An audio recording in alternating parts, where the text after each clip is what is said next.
ঠিক আছে, ঠিক আছে, থ্যাংক ইউ। হ্যাঁ, পরে বসবো আপনাদের সাথে। স্যার একবার একটু তার একটা প্রোটেক্ট করুন। এখানে আসার আগে তিনটে রেসপন্সিবল পজিশনে ছিলাম। একটা ঝাঁসিতে ডাইরেক্টর পোস্টে ছিলাম, ইন্ডিয়ান কাউন্সিল অফ এগ্রিকালচার রিসার্চের একটা বড় ইনস্টিটিউট, যেখানে 553 জন স্টাফ ছিল। সেখানে বড় institute, second largest institute ICR মানে হচ্ছে ইন্ডিয়ান কাউন্সিল অফ এগ্রিকালচার রিসার্চে। ওখানে 5 বছরের ফুল টেনিওর কমপ্লিট করেছি এবং 5 বছরের মধ্যে বেস্ট আইসিআর ইনস্টিটিউট ওখানে দিয়ে এসেছি ওই ইনস্টিটিউটে। তারপরে আমি দিল্লিতে যাই। দিল্লিতে গিয়ে আমি ওখানে ওয়ার্ল্ড ব্যাংক প্রজেক্টের ন্যাশনাল কোঅর্ডিনেটর।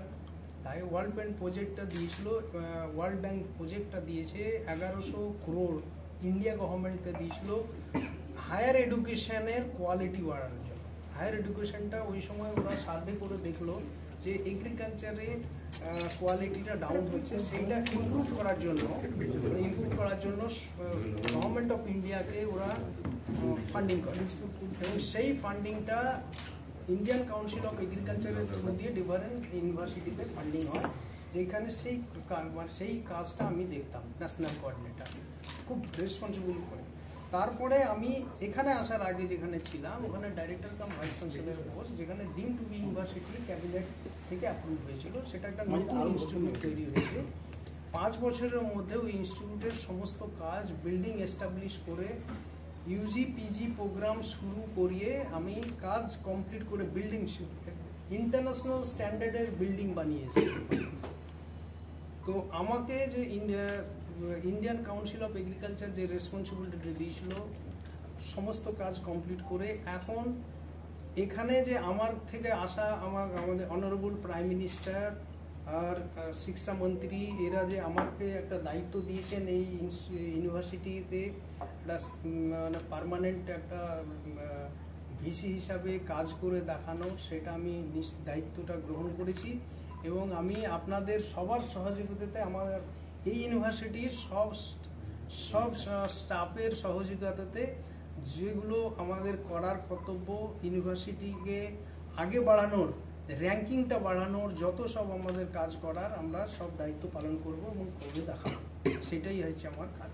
এখানে কৃষি গবেষণা কেন্দ্র রয়েছে, সেটা নিয়ে কোনো ভাবনা রয়েছে? রবীন্দ্রনাথ ঠাকুর ওটা রবীন্দ্রনাথ ঠাকুর সাহেবের একটা আইডিওলজি, যে রুরাল রিকনস্ট্রাকশন, ওটাতে খুবই একটা ভালো কাজ হচ্ছে।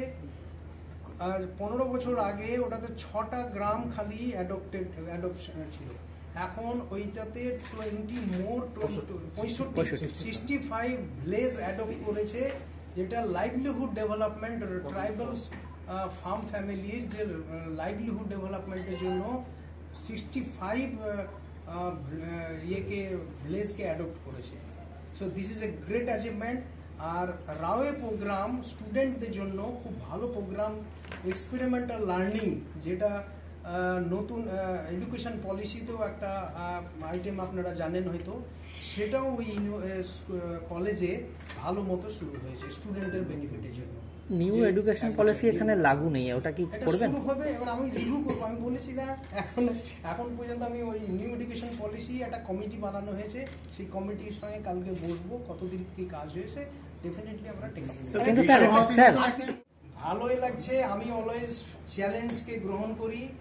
আমি 3টে ইনস্টিটিউটে ডাইরেক্টরশিপ চালিয়ে এসেছি, ভাইস চ্যান্সেলর এসেছি, যা রেসপন্সিবিলিটি দিয়েছিল মেনটেন করেছি, করে এসেছি। আশা করি এখানেও যে আমাকে দায়িত্ব দেওয়া হয়েছে আমি করে দেখাবো এবং সব থেকে আমার খুশি হয়েছে আমার হোম স্টেটে এই নিউজ। Thank you.